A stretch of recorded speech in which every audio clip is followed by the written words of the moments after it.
evening. Welcome to Q&A. I'm Tony Jones, and answering your questions tonight, environmental activist, scientist, author and broadcaster David Suzuki. Please welcome our guest.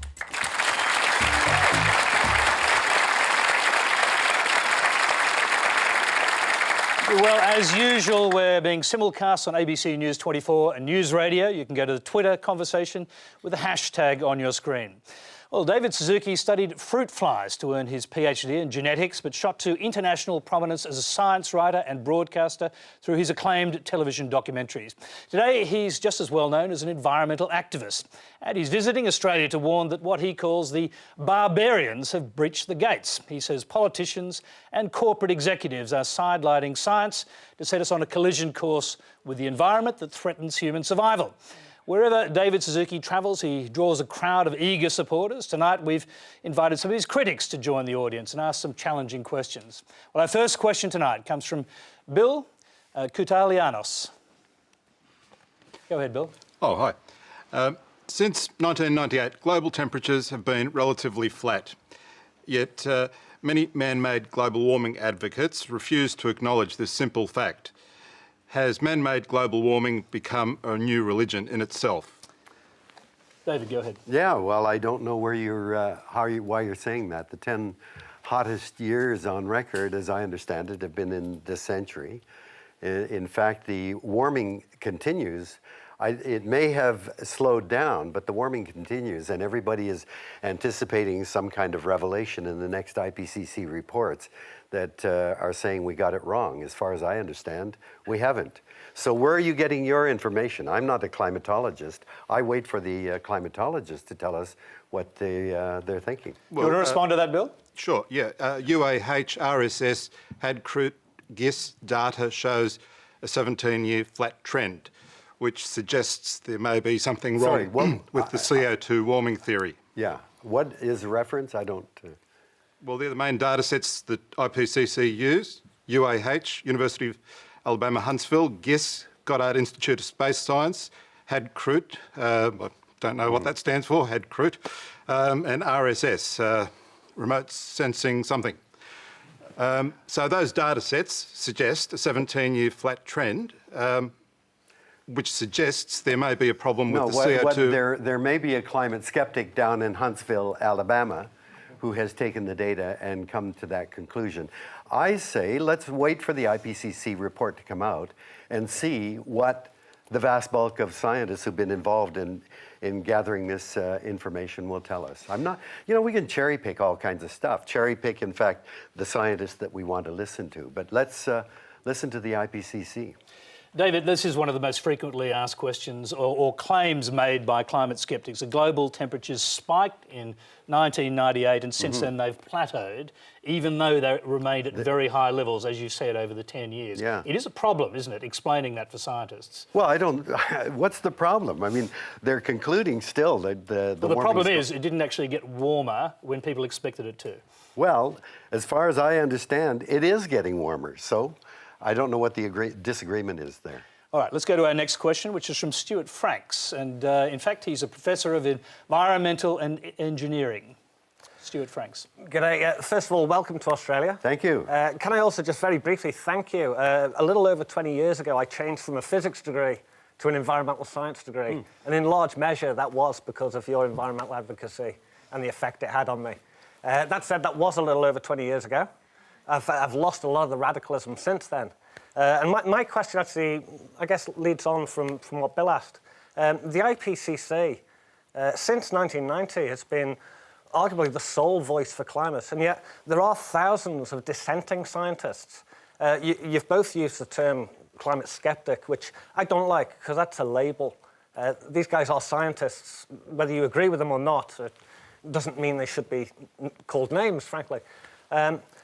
Well, not everyone who's a climate skeptic is a scientist. No. I think that's the point. And, but also, I mean, you talk about thousands of scientists. These are not climatologists. There are many thousands of scientists and climatologists. Well, I thought that do. And that pause in warming is very real. If you build a climate model to simulate the climate and to simulate the effect of carbon dioxide on climate, then when you look at that climate model simulation, compare it to observations, and you see the observations don't agree with the model, then that actually is not a very good model of climate. So my question is very simple. Is it possible that the IPCC, unwittingly, or well, whatever, is it possible, is it even conceivable that they might have exaggerated the threat of carbon dioxide in the atmosphere? Well, if anything, I would say that what's going to come out will be a very conservative, deliberately conservative underestimate of what's going on, because they are under an enormous amount of pressure from people like you who are saying, wait a minute now, hold on. They're being very, very highly criticized and therefore very careful. My bet is, and this is, I'm just betting, I'm not a climatologist, is that what reality is going to show is they were underestimating. David, the IPCC's consensus building process is problematic in some This respects. must be unbelievably boring, but... It's problematic, though, when individual scientists or groups of scientists come out and say they do not agree with the consensus. Well, the groups of scientists are generally not climatologists. I mean, these, and if you look, it's been very, very well documented in Merchants of Doubt by Naomi Oreskes and Jim Hogan's, Climate Cover-Up, that when you look at the skeptics or the deniers or whatever we want to call them, the people that really don't believe the evidence is there, many of them, in fact, are being supported by the fossil fuel industry. And what you have is a small number of people, and we in the media are complicit in a lot of this. When you put out a report, if you have someone saying, look, this is the IPCC report and it says we got to do something. Oh, but we have to balance it. We balance it by having someone on the... But that's creating an imbalance, in fact, of reality. To the public, it's, oh, those scientists haven't made up their mind yet. I thought that's why Tim Flannery was set up, to provide an arm's length source of information on what is the situation on science. Otherwise, you cherry pick the people that are speaking this side and that side, you cherry pick the information. I thought it was a brilliant thing for Australia to set up an institution not to advocate one strategy or not, but to say what is the latest information science is providing.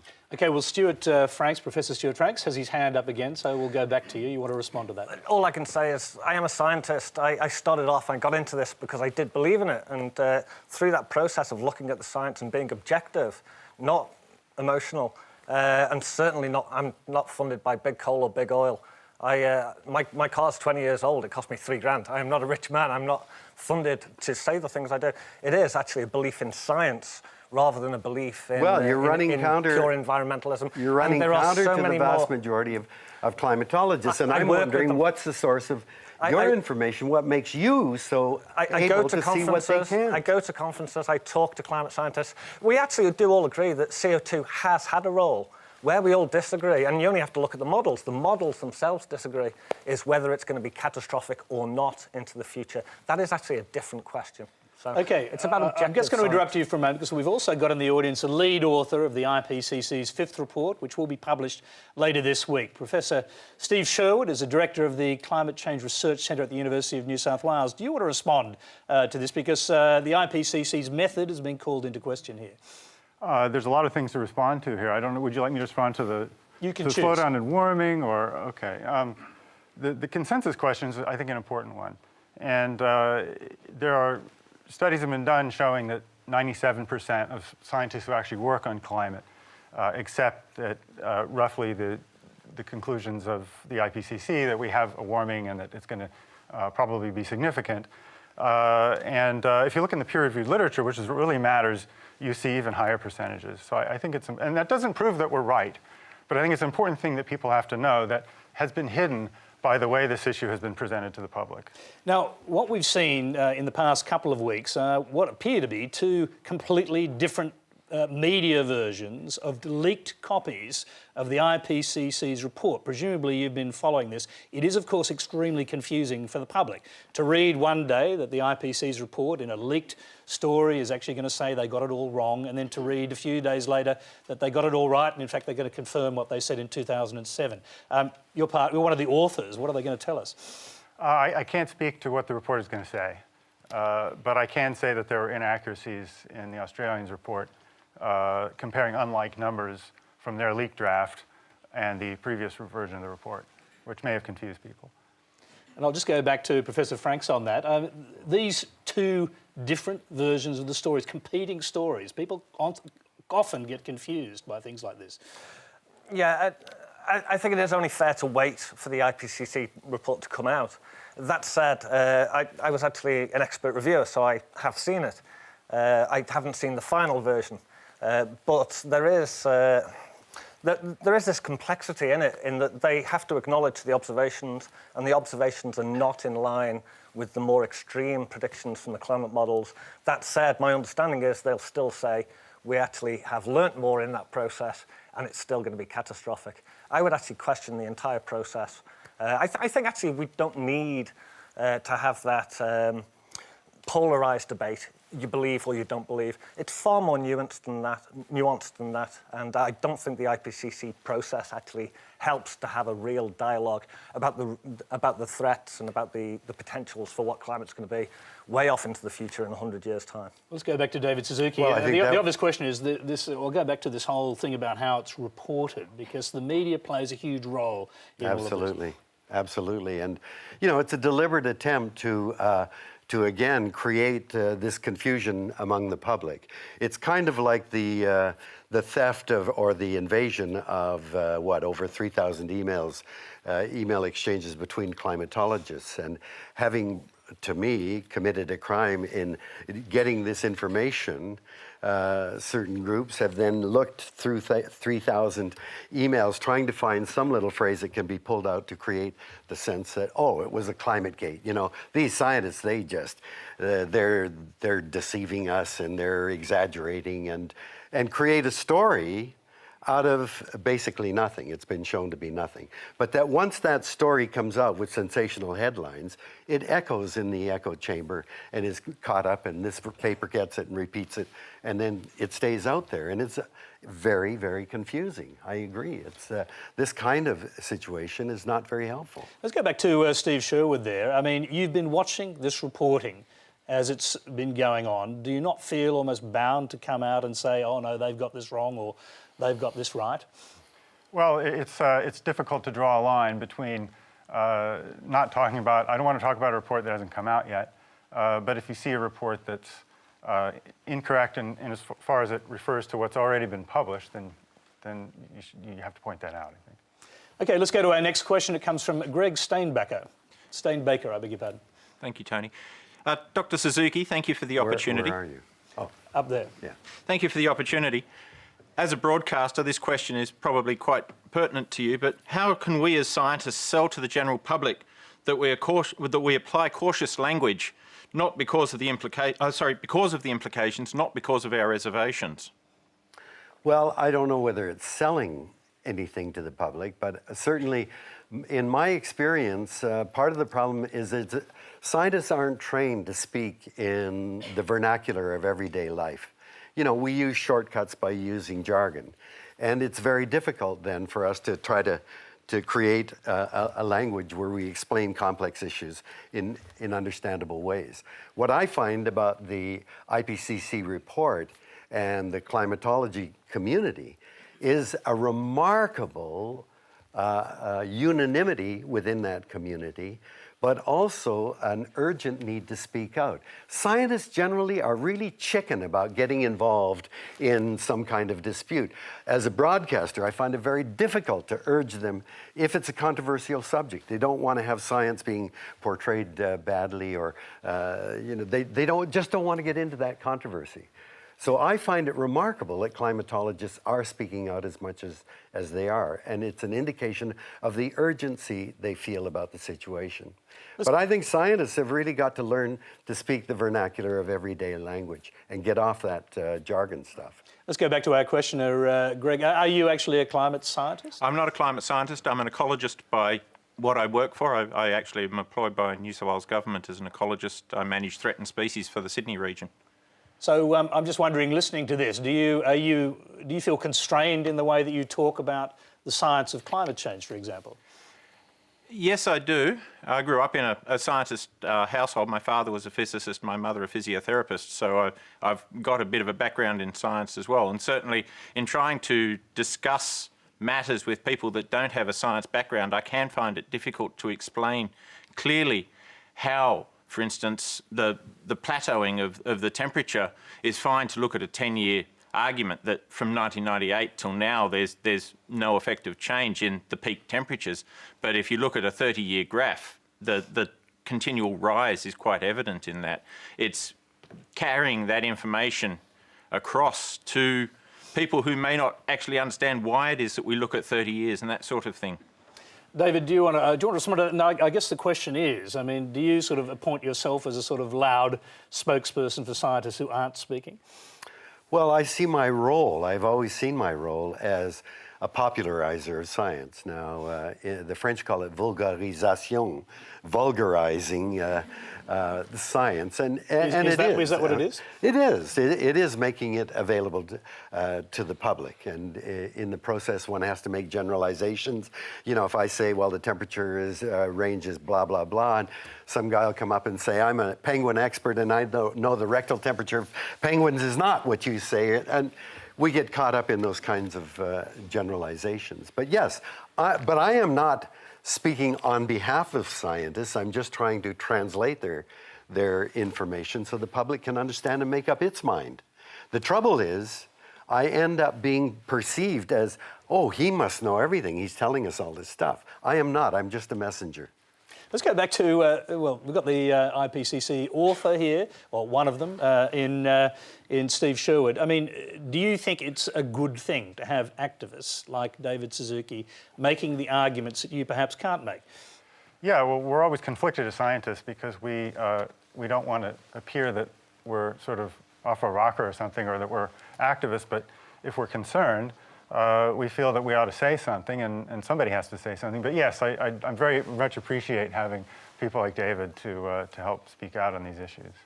Okay, well, our next question comes from Nell Schofield. Yes. In most of human history's narratives, the good guys always win. And I'm just wondering, because it seems like the good guys are having such trouble at the moment up against their enemy, big carbon bullies. And I'm wondering, what plot twists do you think are possible at this point to capture the public imagination and turn this grim fairy tale around and give us the happy ending we're all craving? Well, I hope there is a happy ending. I mean, that's all I have left is the hope there may be a happy ending. The reality is, one of your eminent people in Australia, Clive Hamilton, has written a book called Requiem for a Species. And guess what species it's a requiem for? It's us. And I've read the book from cover to cover, and there's nothing I disagree with. But when you come to the end of it, it's kind of pretty bleak and hopeless. And what I say is, thank you for the sense of urgency, Clive, but I don't think you can say it's too late.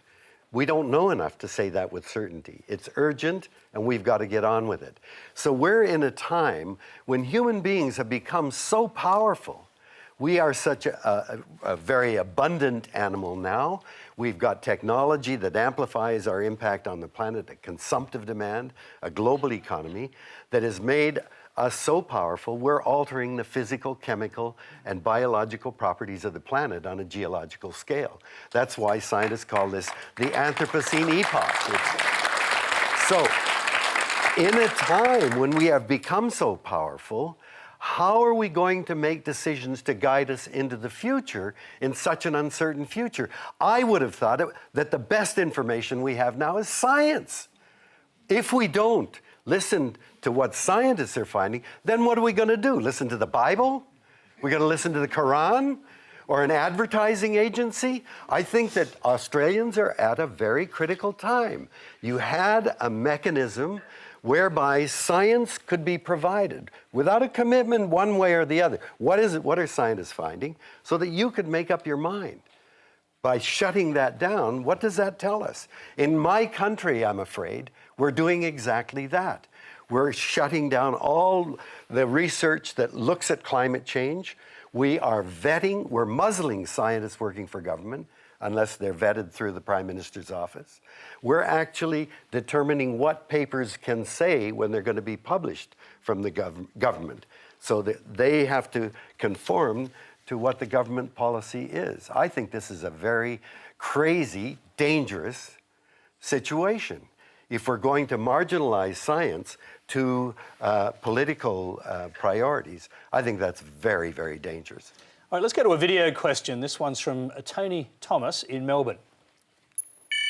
David, you've urged at least twice that legal ways should be found to jail politicians for denying what you call the science of climate change.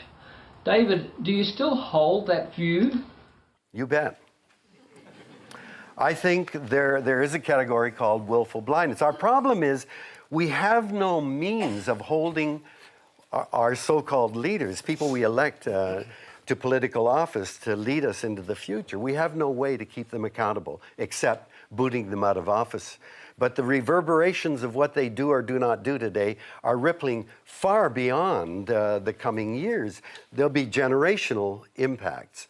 Now, if you have people who stand up to take positions of leadership and they deliberately suppress or ignore information vital to making an informed decision, I think that's willful blindness. And willful blindness, I understand, is a legal entity that you can sue people for. But are you seriously suggesting that politicians should be tried and possibly even jailed for exercising free speech? Well, I throw it out as something that ought to be brought up. I haven't really thought it through to the end.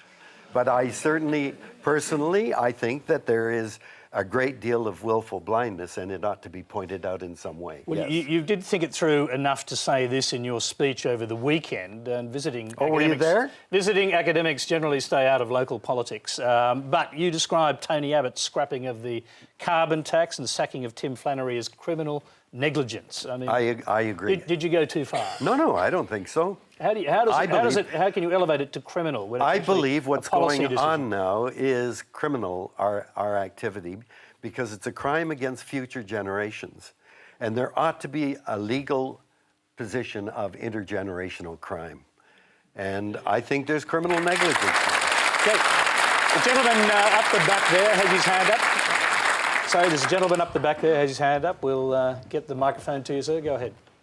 With willful blindness, it's an impossibility for ice to melt and the surrounding water to rise. Fort Denison has shown no rise in sea level in 168 years. And I've just come back from Perisher Valley. It snowed Friday and it snowed yesterday, and it's springtime. I'm just disappointed that the truth isn't coming out. The suicide level in Australia come on now. is You're giving us anecdotal 2,300 stories. and not going down. Okay, a lot of people we'll take have the, anxiety. I'll just interrupt you there. We'll take the first few points and let David Suzuki respond to that. Well, you know, we have this all the time in Canada. We get a snowfall in the winter in Canada, and it goes down to 20 below, and everybody says, "See, Suzuki, you guys are full of crap. You know, here it's cold. What's this global warming stuff?" You can't use that kind of anecdote as if it proves anything. I mean, I just don't think it's relevant to the science that you're involved in. All right, let's go back to disagree? Let's go back to one of our scientists first. We'll hear from both of them actually, but Stuart Franks. In an opinion piece last week, you wrote that the Great Barrier Reef was threatened by the increasing frequency of cyclones. Everyone watching and listening can go onto the Bureau of Meteorology's website and see that there's no increase. In fact, there's been a decline over the last 40 years and no increase in the severity. Are you not, by exaggerating or even just getting it wrong, are you not actually vulnerable of actually undermining your very own aim in that, you know, the Great Barrier Reef does have environmental threats, but cyclones ain't one of them? All right, that was one, I have to admit that was suggested to me by an Australian, and it is true. I mean, it may be a mistake. I don't know. I always admire a man that can say he made a mistake, so I thank you for that. Let's we go back to the other side of our science argument. I mean, what about this frequency of extreme weather, and particularly cyclones issue? Because it's been challenged in the media, and then on the other hand, we hear the IPCC's report will say there will be more extreme weather events. Yeah, well, I would agree with Stuart that the cyclones are not threatening the reef, but the warming temperatures are, and the reducing pH of the world's oceans is. As for cyclone frequency, It's really hard to tell from observations whether cyclones are becoming more frequent or more intense or not. In the North Atlantic, it looks like they are.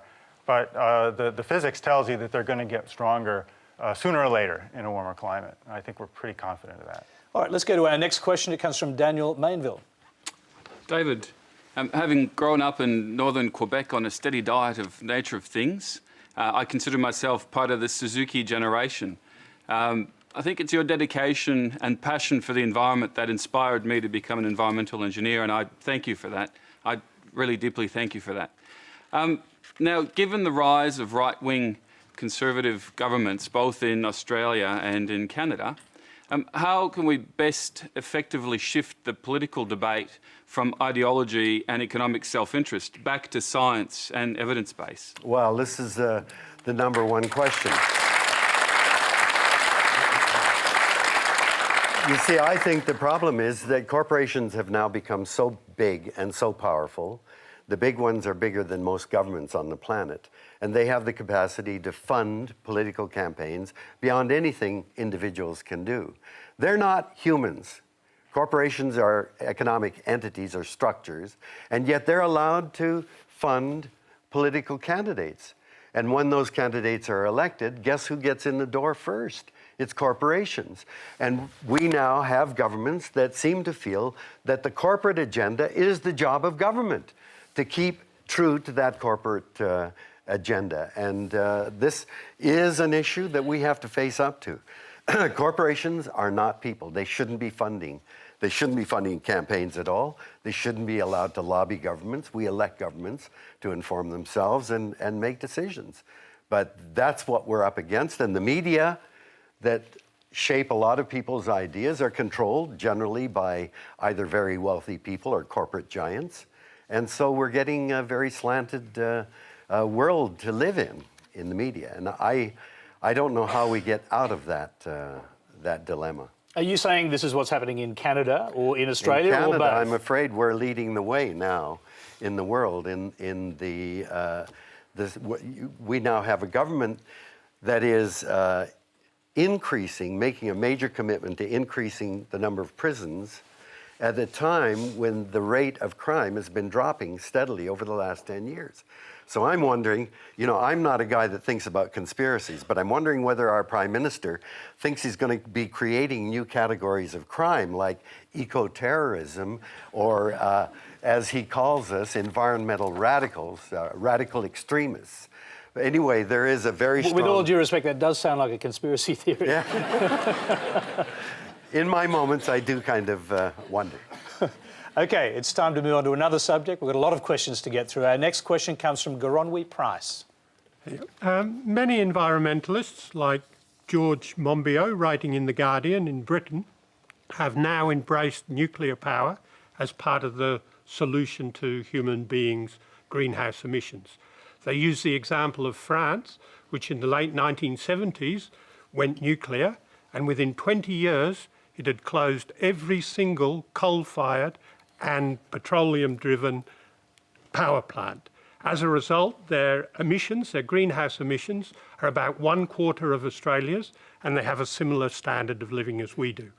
Contrast that to Germany next door, which post-Fukushima has moved away from nuclear power. They've opened two coal-fired power plants in the last year, and they've got 3 more to open soon, and there's coal-fired power plants being opened as far as the eye can see.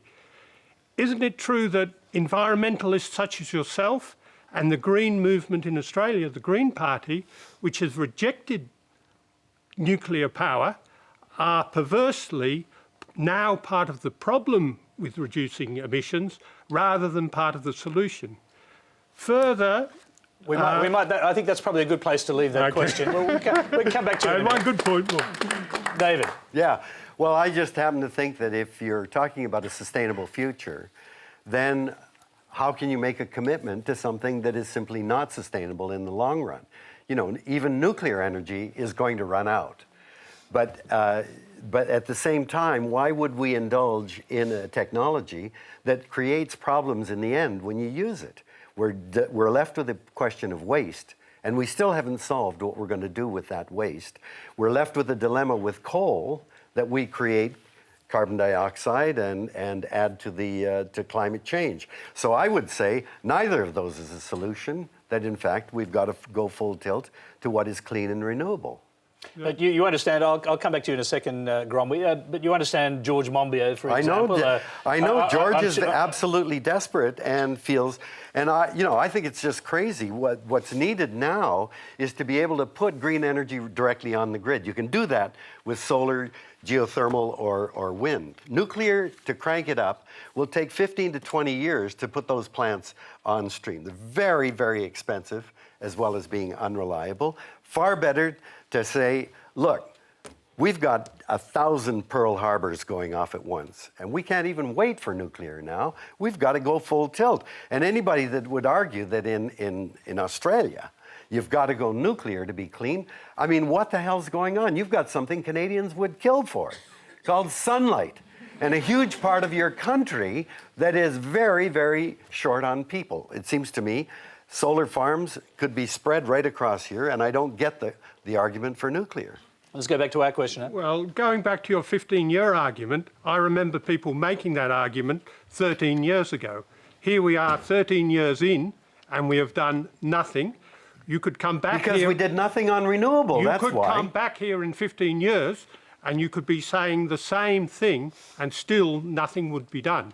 The question of renewables, sure, we have lots of sunlight in Australia, but the problem is renewable energy is diffuse. If people can think back to January 2011 or January 2010, we had a whole month when it rained just about every day. The sun didn't shine. There was very little wind for a lot of those days.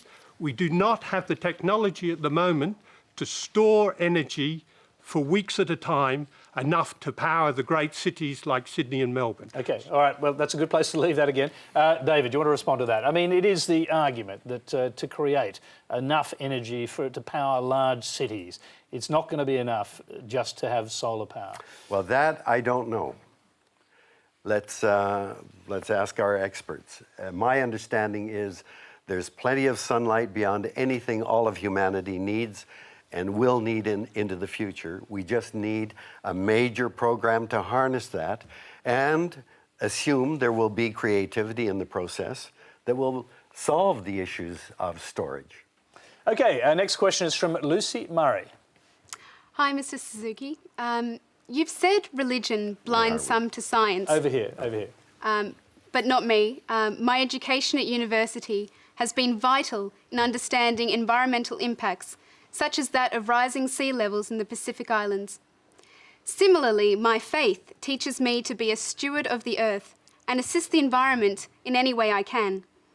Is it less about religion and more about greed for overconsumption and the want everything now mentality that is making us refuse to assist the environment? Well, I think I've never seen religion necessarily as being inimical with the idea of acting in a scientific way. Other than people who are directly wedded to the literal translation, their interpretation of the Bible, I don't see a conflict necessarily between religion and science and what its conclusions are. Incidentally, are you an atheist, agnostic? I am an atheist. Yeah. But I don't go out trying to convert everybody to my atheism. I'm a quiet atheist. Does Gaia exist for you? Sure, I think Gaia is real. It's just a description of the complex web of living things and the interconnectivity of it. Yeah, I think that was a brilliant idea that James Lovelock had. All right, our next question comes from the Dean of the Melbourne School of Land and Environment, Professor Rick Rausch. Hi, David. After 16 years of experience with genetically modified crops, and now 10% of the world's cropland planted annually by more than 6 million farmers, every major scientific organization in the world has agreed that the commercially available genetically modified crops are safe for food and the environment.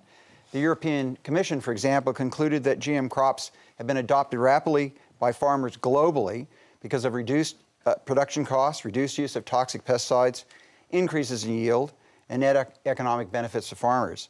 Herbicide-tolerant crops, for example, reduce tillage, erosion, and greenhouse gas emissions.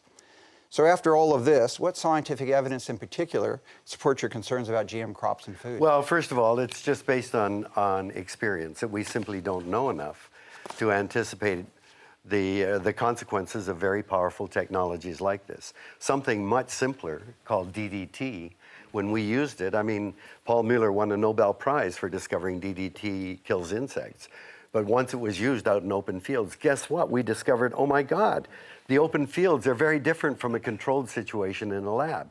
And you end up affecting fish and birds and human beings. Unintended consequences. We didn't know about biomagnification. Now we're fooling around with the very stuff of life, the genetic information. And we are really caught up in the idea, well, a gene is a gene. It's just a piece of DNA with a specific amount of information. And we can flip that from here to here.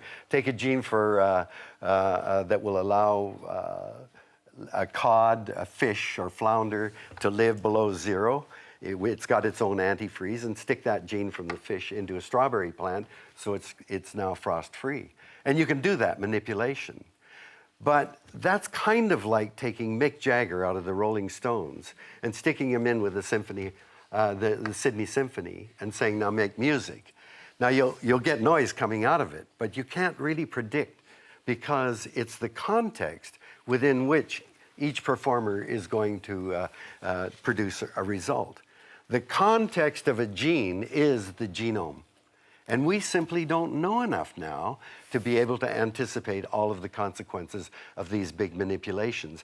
If it's so safe, why is it that every time a geneticist discovers or does an experiment which seemed to show a negative effect, feeding genetically engineered potatoes to rats or whatever, they are pounced on by the genetics community and absolutely pounded, rather than saying, hey, wait a minute now, we better find out about this.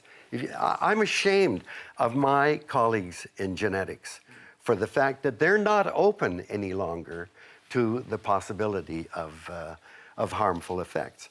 I think it's far too early to say what the effects will be. I tell Canadians now, if we want to see the health effects of GMOs, just watch Canada over the next 10 years. We're already doing the experiment. We've been eating it now for over 5 years. Okay, I'll come back to you in a minute, Jim, but we've got another question on this topic. It's, I beg your pardon, from Rick, we'll come back to you in a minute, but we've got another question on this topic. It's from Professor Jim Dale. He's the Director for Tropical Crops and Biocommunities at the Queensland University of Technology. Go ahead, Jim. Thanks, David. My research group works on bananas. And in fact, what we do is develop genetically modified bananas. Our most important project and our lead project at the present time is to develop bananas with very high levels of provitamin A. We're particularly targeting those towards East Africa, primarily Uganda, Kenya, Tanzania, Rwanda, Burundi and Democratic Republic of Congo. Now in those countries, bananas are the staple food. In Uganda, for instance, 1 kilo per person per day. Amazing levels of consumption. The problem is they also have very high levels of vitamin A deficiency. In Uganda, around about 30% of the kids have vitamin A deficiency, and that's clinical, with the worst outcome, of course, is death and blindness and night blindness. So really severe outcomes. So our project is to develop bananas, which is their staple food, to increase the amount of provitamin A, beta-carotene, in their diets. We're already well over our target. We've got field trials in Australia and in Uganda. And interestingly, the product that we're taking through is with a banana gene.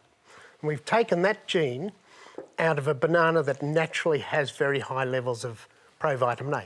And they exist, they're just not cooking bananas.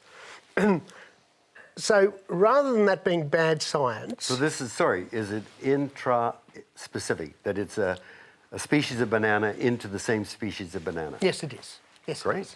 It is. So my question is that we don't think this is bad science, we think it's good science. I'm not saying it's bad science. Yeah. I'm not saying it's bad science. The degree of sophistication and manipulation is incredible. Now, if you're doing an intra-specific manipulation, that's much more like just straight breeding, except that we now do it at a molecular level. And I'd be far less concerned about that. But I still say that when you carry out these manipulations, you know, it seemed to be straightforward when I got my training in the Jurassic Age, got in my genetics in the 1950s and early 60s, we thought genes were beads on a string, right? And they were very stable.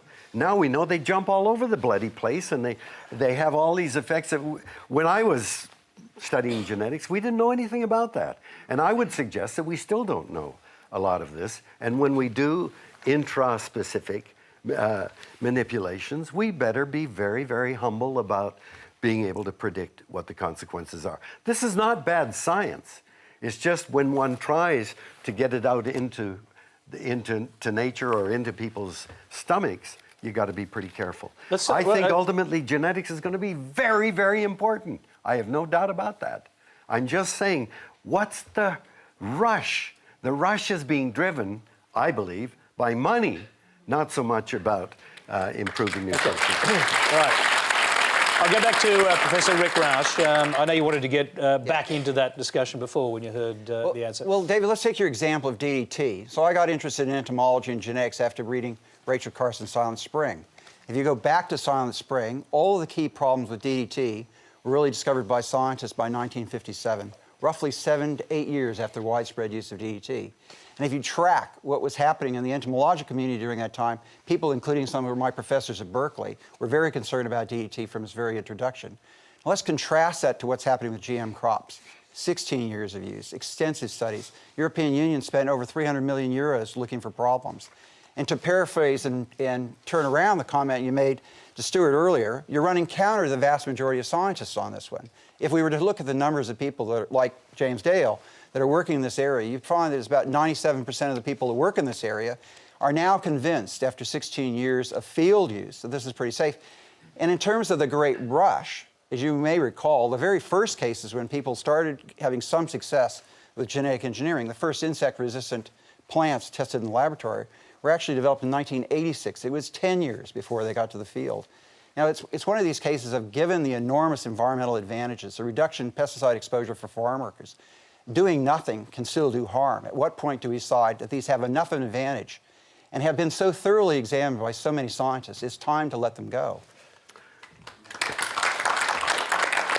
I would feel much more comfortable if I didn't see a history, you know, for people like Putzai and people who have really been hammered because of their negative results and basically suppression by their colleagues, because it threatened the vested interests of the GMO companies and the GMO community. Well, I would dispute that, because every one of these cases that people have moved forward and said, look, we've got a problem with this, if they haven't reached the published literature, such as the recent ones by Seralini and so forth, they've certainly been shared widely on the internet. So I dispute that there's significant suppression. And actually, David, it's the people who've been the critics that have been challenged lately.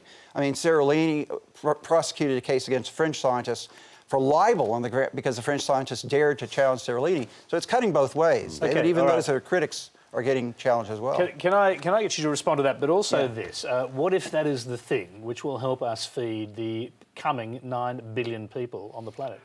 Well, I mean, that is always the argument that's made. GMOs are very, very expensive. Now, the people that need this food are not going to be able to afford it. Are we going to just create these new crops and then give them away? I simply don't believe that's what's going to happen. I don't think it's a generosity for the rest of humanity that is driving this activity. Actually, we are. I mean, BT corn technology has been given away to the Kenyan state government research people for use for subsistence farmers. Monsanto gave away insect-resistant potatoes in Mexico over 20 years ago. James is working on lots of similar cases. In cases where there's no economic return, it is in fact being given away, and they're not so difficult to develop. When I was at Cornell, we got a gene that was a gift from Monsanto for experimental purposes. We made broccoli plants that were resistant to the attacks of diamondback moths. One of our students made 50 transformants in about 6 months. The great costs of these things are no longer the actual creation of the plant. It's the regulatory challenges to make sure that you can take them to market to do all that safety testing. Okay, Rick, well, we get a response to that and we'll move on. Well, I don't have any response. It sounds great. I don't know. You might change your mind on this subject then. Well, I am certainly given open, the scientific consensus. I am that he's talking certainly about. open to be convinced. I'm not saying there isn't a future in this. I believe that this is a very powerful technology and that it's got immense potential. The problem is that it is so powerful, I don't think we should be rushed into it. If the Africans don't want GMOs, let the Africans say, keep it out. Don't force it into them by giving them GMOs as some kind of gift and say, okay. I'm sorry, you did mention Africa and Jim threw his hand up, so a quick, comment there, Jim. I think the really important thing, and our project is funded by the Gates Foundation. Yes, the plants will be given away for free. No, they won't be forced on anybody. It'll be taken up, we believe, by the farmers, and particularly the female farmers, because they're concerned about their children. I think just following up on what Rick says, constantly the big ag biotech companies are under incredible pressure and criticism. I believe very strongly that the big benefits of GM technology, and we're talking version 4 and 5, not version 1 which came out in 1996, right, but version 4 and 5, when we're using plant genes, where we're developing drought resistance, we're developing disease resistance, and the real benefit must come in Africa and Asia.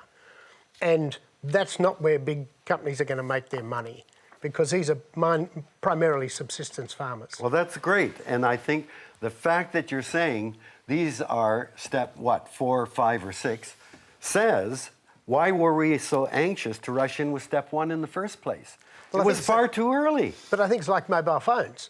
You remember back in 1996, the first mobile phone was mobile, but so's a grand piano. Well, I don't think mobile. Okay, I'll tell you what, I'm going to take that as a comment. It's quite a good place to end that one. Next question is from Peter Ward. David, over here, given that 70% of the Australian continent is owned, managed for productive agriculture, I'd say that it's essential for a whole range of environmental outcomes to engage with agriculture. However, regulators and even people in the environmental movement have tried to make it a one-way conversation where they've dictated to farmers what they should be doing with their land and often failed to recognise the stewardship and the areas of commonality, and alienated the people who are responsible for managing these vast areas of land, rather than failing to recognise their stewardship. So do you see, or can you propose ways of improving that conversation? Yeah, it's absolutely stupid. That kind of conflict is crazy. It's, and this is why we've got to stop the fighting. This is what I'm saying. I've had a belly full of fighting, and I think that it's time we all come together and work out a basis of agreement first. Otherwise, we're speaking from different perspectives and hitting each other, and there's always going to be winners or losers or compromise, and I don't think we can do that anymore.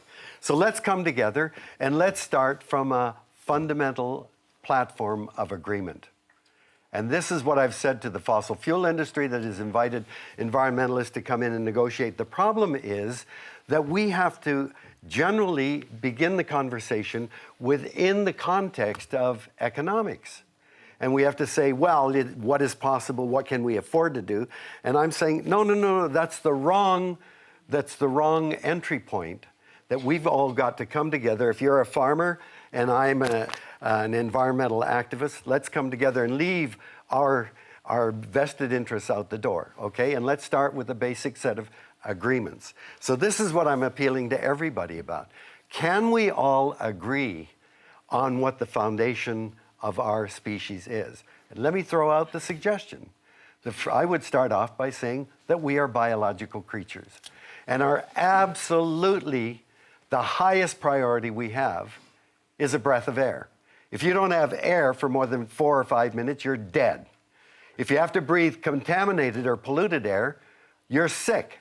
So is not clean air at the absolute top of our basic need? And then you can go through water and soil that gives us our food, and sunlight that gives us our photosynthesis that gives us our energy, and biodiversity, which is what keeps us alive as animals.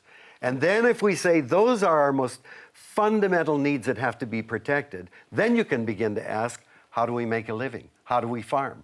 without compromising those fundamental things. Then I think that we're all working together for the same thing. Okay, we're going to move on to another topic. Thank you. Got a video question from Jennifer Horsburgh in Palm Beach, Queensland. Our major political parties are committed to increasing our population by giving cash payments such as baby bonuses, paid parental leave, etc. In our overpopulated world, do you think it's selfish and immoral to pay people to have babies?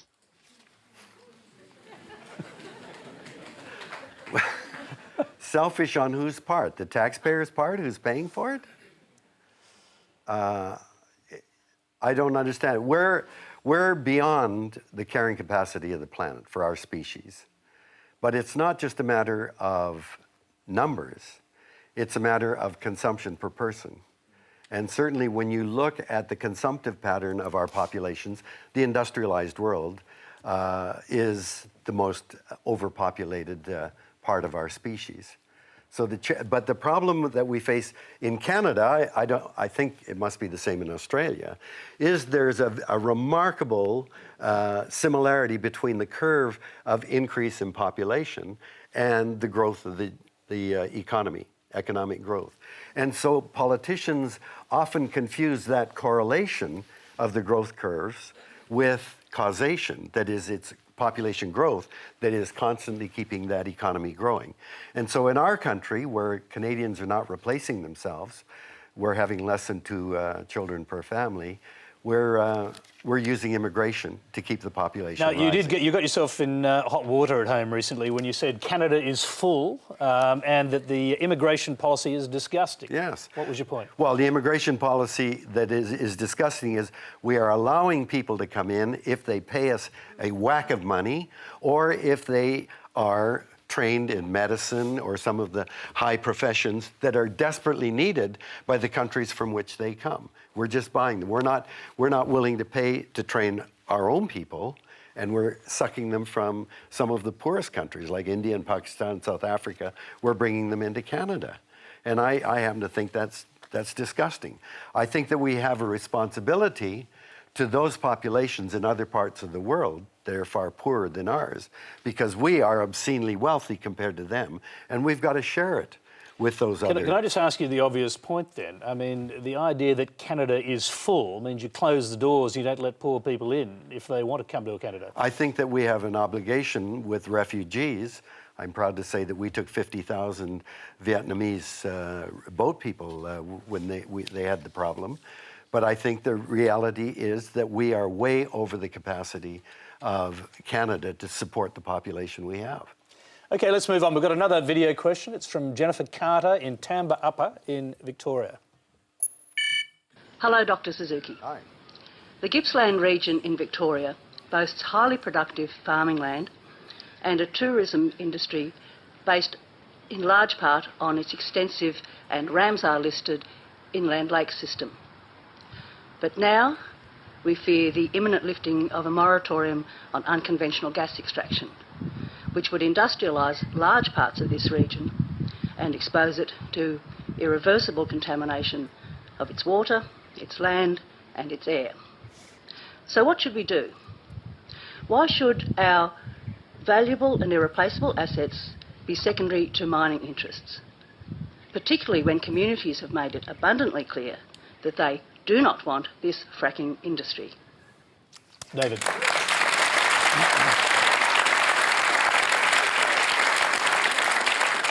Why are you asking me? I'm not an Australian, for God's sakes. I don't get it. Fracking is one of the dumbest technologies there is. We have no idea what is under the ground. You know, we're kind of, because we're an air-breathing land lubber living on the top skin of the planet, we think out of sight there's nothing down there. We have no idea what we're doing when we pump vast amounts of water down there. We have no idea whether it'll end up contaminating our drinking water. We don't know. But we're just going to go down there and try to frack as much gas as we can get out of the ground. This is just I think, crazy, especially for a country as water poor as Australia. But why do you ask me what to do? I mean, it seems to me that's a political issue. And if people in your area don't approve of it, why isn't that registering? You've got a democracy. I suppose people are asking you because you have strong opinions on the subject, and we Do should I have also, strong opinions? We should. It seems that you have, but we should also ask the obvious question: the United States has virtually become energy independent as a result of this kind of technology. Yes, and there is a massive, massive growing opposition to that, fracking. All right, we've got time for one last question. We're nearly out of time. This one comes from Nina Hardy. The doom and gloom around environmental and social issues can demotivate people and make them feel like the problem is beyond their control. What lessons can you share with us from around the world here in Australia about how we can change that and help people achieve positive change for a more compassionate and sustainable future, despite where our governments are leading us? Yeah, well, I agree. Back in the 70s and 80s, people like me used to run around, you know, citing that slogan, think globally and act locally. And for most people, the minute they thought globally, they went, oh my God, you know, it's so overwhelming, and I'm insignificant. And it really disempowered people because of the sense of inability or, powerlessness. And I think it really, I agree with Thomas Berry, who says you have to think locally and act locally to have any hope of being effective globally. And so when you start looking at the level of municipalities, huge things going on now, whether or not it can come together fast enough to deal with the big issues like climate change, I don't know. But I see lots of activity at the municipal level. In Canada, one of the biggest things that I see is urban agriculture. Canada is a northern country, and yet we've got used to the idea of thinking we can go to the store and get fresh fruit and vegetables 12 months a year. And people are beginning to realize, no, you know, in the winter we go to the canned goods section if we want vegetables and fruits. That's the way it should be. So we're paying much more attention to locally, organically grown food in the city itself. And it's being driven by young people. Young people are starting to find out something about the food they consume. I find that a very, very exciting thing. But there are example after example of things that can be done at the municipal level, all across Australia and Canada. But I'm very excited by what's going on in South America. In Ecuador, Ecuador has enshrined Pachamama in their constitution. And what that means is Pachamama, Mother Earth, has constitutional rights to exist.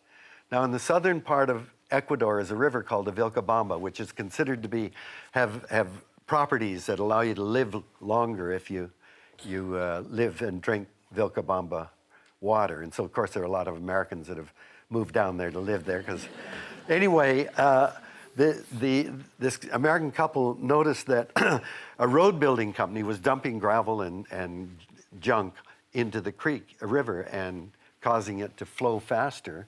And a storm came, and that fast-flowing river wiped out half of their farm fields. So they sued the road building company on behalf of Vilcabamba River because the Constitution allowed them to do that. But when you're suing on behalf of a river, you can't ask for money. The river can't use money. And they won their case, the first case in the world, where a part of nature was actually won a battle. And that company is obligated to restore the river back to its original condition.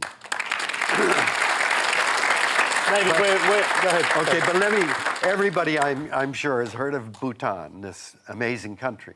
And Bhutan offers a radically different perspective in that the king said what Bhutanese are interested in is not GNP, gross national product, but GNH, gross national happiness.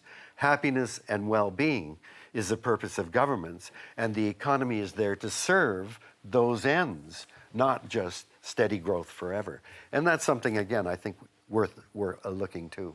Yeah, but they did that pretty much by closing their doors to outsiders. Well, their doors were closed, and they opened them, and they discovered to their amazement that the rest of the world regards progress and development as money. Their students started to come back to the country when they opened the gates and said, you're not going to believe what they think development is. And the king said, no, it's about happiness.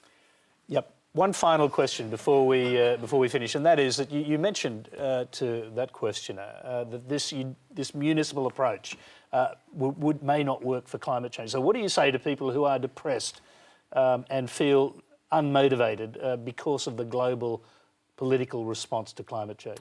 Well, I think that you have no choice. If you don't do anything, then you assure that you're going to go the negative way. We have to get involved. And I think, you know, I was always amazed at how soon your elections were. Every time I came to Australia, it seemed you're having another federal election. Well, guess what? That turns out to be great. It's only 2.5 years until your next election. Get off your ass and let's get something done about this.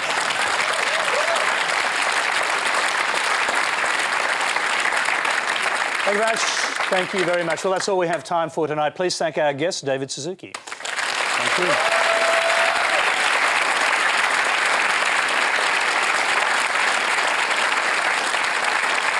Thank you. Well, next Monday, we will be in Perth for a special Q&A debate between Anthony Albanese and Bill Shorten, the two men vying to lead Labor. Both played leading roles in the Rudd and Gillard governments. Now they've raised their hands to lead federal Labor in opposition. Under the new Labor Party rules, they'll need to win not only the support of MPs in caucus, but also the Labor members in the branches. Well, next week on Q&A, they'll face their one and only televised debate to answer questions from an audience that represents the full cross-section of Australian voters, Labor, Liberal, Green and everything else. Which man is best placed to capture the Australian electorate and attempt to lead Labor back into government from their current state? Join us next week for the Q&A Labor leadership debate. Coming up next, Australia's new Environment Minister, Greg Hunt, responds to David Suzuki live on Lateline. Until next week, it's Q&A. Good night.